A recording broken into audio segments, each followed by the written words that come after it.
வணக்கம். ஈரோடு கோசாலையிலிருந்து கார்த்திக். இப்ப நம்ப இருக்கிற இடம் வந்து பார்த்தீங்கன்னா, பழனி கவுண்டம்பாளையம் அப்படிங்கிற ஒரு ஊரு.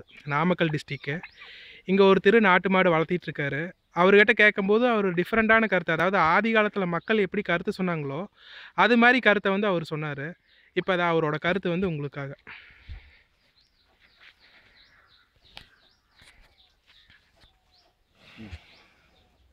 எப்படி பேசுங்க. அதாவது பள்ளிக்கணம்பாளையம் முருகன். இது நாட்டு மாட்டுக்கும் டில்லி மாட்டுக்கும் என்ன டிஃபரெண்ட் அப்படின்னா, நாட்டு மாடு வந்து எப்பவுமே எல்லா இதுக்கும் பயன்படும்.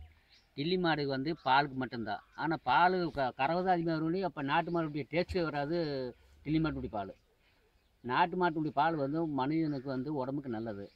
டில்லி மாடு வந்து அது சும்மா வெட்டிக்கு தான் வேஸ்ட் அது. அதனால நாட்டு மாட்டினுடைய டேஸ்ட்டு டில்லி மாடு பயன்படாது. என்னைக்கு இருந்தாலும் நாட்டு மாடு கட்டுதல் இருக்கிறது அது நல்லது. இப்ப இது வளர்த்திட்டு இருக்கீங்க. ஆமாம். இந்த இவனோட பேர் என்ன?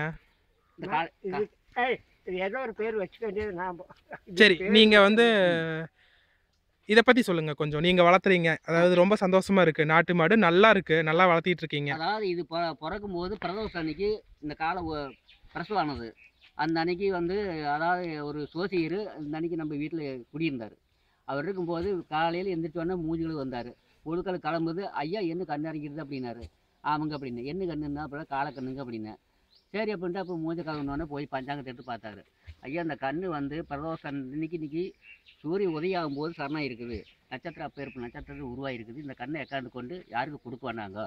அப்படி கொடுக்க மாதிரி இருந்ததுன்னா 10,000 ரூபாய்க்கு கேட்டாங்கன்னா நான் ஏறி 15,000 கொடுக்குறேன்.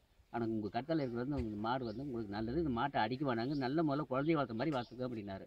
அதில் இருந்து நான் வந்து இதை வந்து இன்னொரு கவுத்துலேயோ கையிலையோ இன்னும் ஒரு நாளையில் அடி வாங்கினது கிடையாது. கை தொட்டு நான் அடித்தது கிடையாது. அதனால இதுக்கு தீனியோ தண்ணியோ இதுக்கு தனிப்பாங்க நான் பார்த்துட்டு இருக்கிறேன்.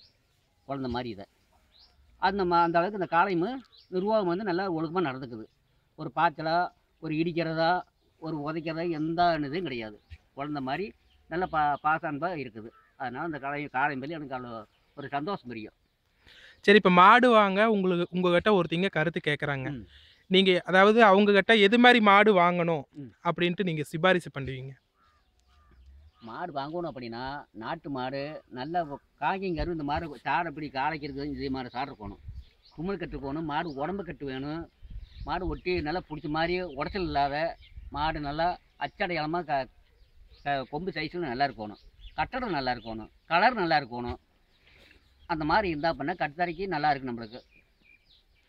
இப்ப நீங்க வந்து அதான் சொல்றீங்க. இப்ப இந்த எருதோட கடைசி காலம் வரைக்கும் நீங்க வச்சு காப்பாத்துவீங்களா? ஆமாம்.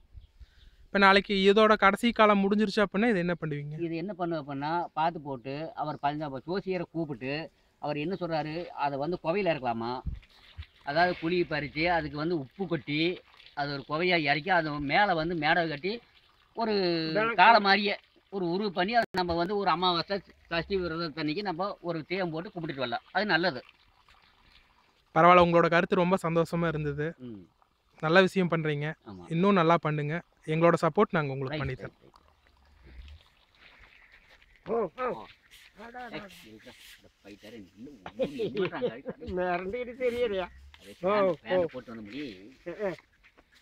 அங்க வந்தாலே